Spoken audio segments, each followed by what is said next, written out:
life begins at 44 for me. In Plano, Texas, Kerry Max Cook is slowly rebuilding a life that was almost ended when he was condemned to death row for the 1977 rape and murder of 21-year-old Linda Jo Edwards. She was found in the bedroom of her Tyler, Texas garden apartment. And soon after, Cook, whose fingerprints were found on her sliding glass door, was arrested and charged with murder.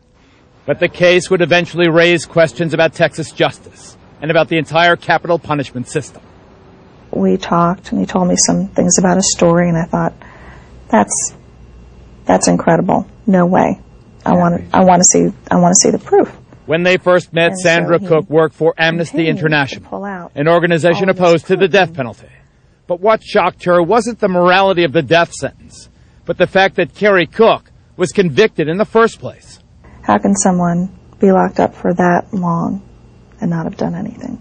It's impossible. Our justice system doesn't work that way. From the outset, the case against him seemed flimsy, the evidence contradictory. But despite that, it took 20 years before Cook convinced the judicial system that he should not die on death row. Back it up, please. And in 1997, he was finally released. He was this shell of a man. He couldn't look me in the eye. He was traumatized. It was like seeing a war veteran. Inside the walls of the Texas death house, Kerry Max Cook was beaten and raped to the point of despair, and even attempted suicide. Then in 1996, after 3 trials, the Texas Court of Criminal Appeals threw out most of the case against Cook, citing the prosecution for failing to disclose evidence, or its deal with a jailhouse snitch with the appropriate nickname of Edward Shyster Jackson. I was facing the death penalty if I didn't go along. So I was thereby coerced into saying whatever they wanted me to say. Jackson was in jail when he met Cook. He, too, was awaiting trial on first-degree murder, when he says prosecutors began to spoon-feed him the details of the murder of Linda Jo Edwards. They showed me the murder scene, the photos of the body. Soon after his allegedly perjured testimony, Jackson was released, and Cook was shipped off to death row. That was not the half of the prosecutorial misconduct involved in this case. Judge Charles Baird, then sitting on the Texas Court of Criminal Appeals, wrote the decision that eventually led to Cook's freedom. In the Cook case, you had the elected officials that were sworn to uphold the rule of law and to seek justice in fair prosecutions. Those were the individuals that were sponsoring the half-truths and the perjured testimony. Besides Shyster Jackson, the prosecution had little else to go on. But they did have Cook's fingerprints on the sliding glass door to Linda Jo Edwards' apartment. Cook says the prints were left there days before the murder. Why were your fingerprints on that door? I met Linda Jo Edwards at the apartment complex swimming pool. We talked for a while. I went back to her apartment. When I left, I shut the sliding patio door behind me, and that's how my fingerprints came to be on the door. But that was not what Cook told a reporter who interviewed him on Texas death row. I never entered that woman's apartment. At the time of her murder, Linda Jo Edwards worked at the local university under the supervision of Dean James Mayfield. Linda's roommate, Paula Rudolph, described the man she saw in Linda Jo's room the night of the killing. This is the sworn statement she gave police. I remember the figure had silver hair. I knew Linda had been seeing my boss, Jim Mayfield. My first impression on seeing the figure was that it was he, even though I did not see the facial features. Linda Jo had been having an affair with the dean, a 44-year-old married father of 3. Just weeks before the murder, Mayfield ended the affair, and Linda Jo attempted suicide. The sensational publicity cost the dean his job. The president felt it would be in the best interest of the university if I resigned.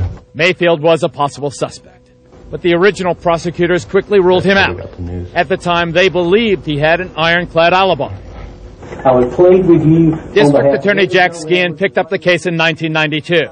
He defends his predecessor's tactics. So, I mean, it wasn't a matter of just saying we're not going to check out Mayfield. They checked out Mayfield. They didn't just automatically exclude him. The figure turned. And when Paula Rudolph changed her story and testified that it was Cook, not Mayfield, she had seen, the prosecutor had the makings of a conviction.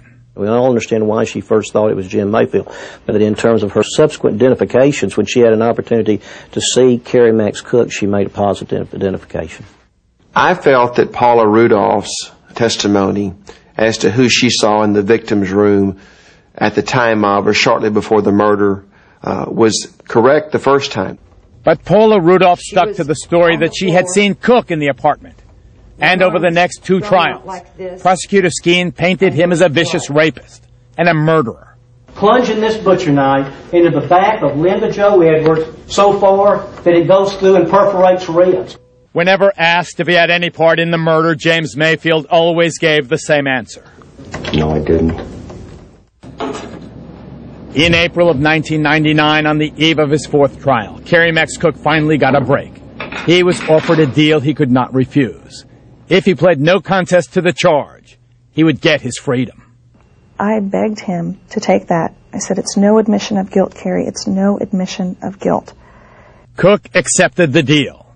As for Edward Shyster Jackson, the convicted murderer turned snitch against Cook, a year after he bargained for his freedom, he murdered again. He is now serving a life sentence in a Missouri penitentiary. And if he is to be believed this time, he is setting the record straight on Carrie Max Cook. Carrie Max Cook never confessed any involvement in any crime. The DA is quick to remind us that Cook is still on record as the murderer. He is the convicted murderer of Linda Jo Edwards. It's not a matter of just what I believe, and I do believe the evidence shows that. But here's something else that raises questions about what happened in 1977, on the day Linda Jo was killed. The results of a 1999 court-ordered DNA test. The tests were on the semen stains found on the victim's underwear, and the results would show that the semen was consistent with the DNA of James Mayfield. It positively excluded Carrie Max Cook as a possible donor. And I don't believe that DNA analysis means that Carrie Max Cook did not commit this crime. I'm not surprised at this DNA testing, but it still seems to me that it's additional evidence that Mr. Mayfield or somebody related to Mr. Mayfield was in fact the person who committed this terrible crime. I loved her very much. Mayfield has always denied he's a murderer and has always denied having sexual contact with Linda Jo on the day of the crime. We have tried hard and often to interview the now 67-year-old man who lives with his wife in this home in Houston, Texas. But he has consistently refused even to respond to our many calls and letters. The state of Texas still stands by its conviction of Carrie Max Cook. And DA Jack Skeen, he feels that whatever the judge's findings of original prosecutorial misconduct, the court's opinion absolves him of any wrongdoing. Footnote 6 says this: we note the acts of misconduct on the part of the Smith County District Attorney's Office and the Tyler Police Department took place nearly 20 years ago, and we do not imply any complicity in said acts on the part of the current district attorney. Carrie Max Cook may never get the vindication he is looking for. To rehabilitate and isolate. But he is back in school these days studying political science and spreading the word about a capital punishment system he has survived to tell about, one he says is deeply flawed. What happened to me happens in courtrooms all around America. It's just the American public is the only one asleep.